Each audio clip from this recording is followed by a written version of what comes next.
মা ছেলের সাক্ষাতে তুমুল আলোচনায় থাকা তারেক রহমান এবার আলোচনায় এলেন মার্কিন প্রেসিডেন্ট ডোনাল্ড ট্রাম্পের দাওয়াত পেয়ে। আগামী 5 ও 6 ফেব্রুয়ারিতে যুক্তরাষ্ট্রে অনুষ্ঠিত হতে যাচ্ছে ন্যাশনাল প্রেয়ার ব্রেকফাস্ট। সেখানে ট্রাম্পের মেহমান হতে চলেছেন বিএনপির ভারপ্রাপ্ত চেয়ারম্যান তারেক রহমান।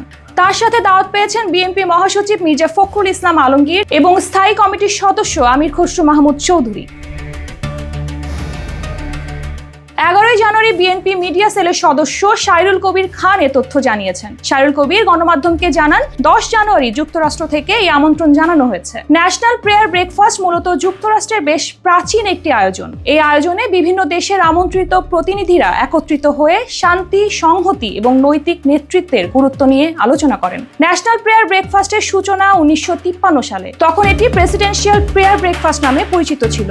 1970 সালে এর নামকরণ করা হয় ন্যাশনাল প্রেয়ার ব্রেকফাস্ট।